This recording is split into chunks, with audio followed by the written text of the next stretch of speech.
গত শতাব্দীর ৬০-এর দশকে বাংলাদেশ যখন পূর্ব পাকিস্তান ছিল, ভারতের আসামে বিভিন্ন দলের বেশ কিছু রাজনীতিবিদ দাবি তুলেছিলেন সে দেশ থেকে অবৈধ অনুপ্রবেশ ঠেকাতে সীমান্তে দেয়াল বা বেড়া জাতীয় কিছু বসানো হোক। তখন সেই দাবি দিনের আলো দেখেনি, কিন্তু ১৯৮৫-তে ভারতের কেন্দ্রীয় সরকার আর আসামের বিভিন্ন সোসাইটি গোষ্ঠীগুলোর মধ্যে আসাম শান্তি চুক্তি স্বাক্ষরিত হওয়ার বছর খানেকের মধ্যেই ভারত সরকার পার্লামেন্টে ঘোষণা করে তারা বাংলাদেশের সঙ্গে ৪,০০০ কিলোমিটারেরও বেশি দীর্ঘ সীমান্তের পুরোটা জুড়ে কাঁটাতারের বেড়া বসানোর সিদ্ধান্ত নিয়েছে। ১৯৮৯ সালে শুরু হয় বেড়া বসানোর প্রথম পর্যায়ের কাজ। সুদীর্ঘ সীমান্তের মোটামুটি ৮০% অংশে এখন পর্যন্ত কাঁটাতারের বেড়া বসানো সম্ভব হয়েছে। বাকি জায়গায় নানা কারণে কাজ আটকে আছে। পাশাপাশি বেড়া বসানোকে ঘিরে দুই দেশের সীমান্ত অঞ্চলে বিতর্ক, বিবাদ আর সংঘাতও কিন্তু কখনো থামেনি।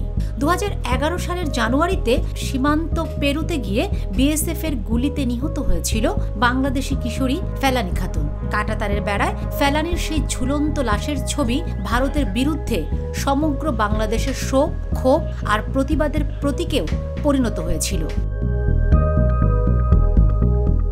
বাংলাদেশ সরকার সীমান্তে কাঁটাতারের বেড়া বসানোর প্রস্তাবে শুরু থেকেই কখনো তেমন উৎসাহ দেখায়নি, আবার এর সক্রিয় বিরোধিতাও করেনি। এক্ষেত্রে জেনারেল এরশাদ, খালেদা জিয়া বা শেখ হাসিনার শাসনামলে ঢাকার অবস্থান ছিল মোটামুটি একই রকম। খুব সম্প্রতি সীমান্তের কোনো জায়গায় ভারতের নতুন করে বেড়া বসানোর চেষ্টাকে ঘিরে দুই দেশের বিরোধ আবার তুঙ্গে উঠেছে। বর্ডারের দুই দিকের মানুষজন হাতিয়ার নিয়ে মারমুখী হয়ে উঠেছেন। সীমান্তরক্ষীরা বাংকার ও পরীক্ষা খুঁড়ছেন। অন্যদিকে ঢাকা ও দিল্লিতে এই ইস্যুতে চলছে রাষ্ট্রদূতদের পাল্টাপাল্টি তলব। গত ১২ জানুয়ারি ঢাকায় ভারতের হাইকমিশনার প্রণয় কুমার ভার্মাকে পররাষ্ট্র মন্ত্রণালয় তলব করে বাংলাদেশ জানিয়ে দিয়েছে সীমান্তের ১৫০ গজের মধ্যে এবং বাংলাদেশকে না জানিয়ে কোনো স্থাপনা তৈরি করা হলে তা মেনে নেওয়া হবে না। একই দিনে বাংলাদেশের স্বরাষ্ট্র উপদেষ্টা জাহাঙ্গীর আলম চৌধুরীও মোটামুটি একই ধরনের বার্তা দিয়েছেন।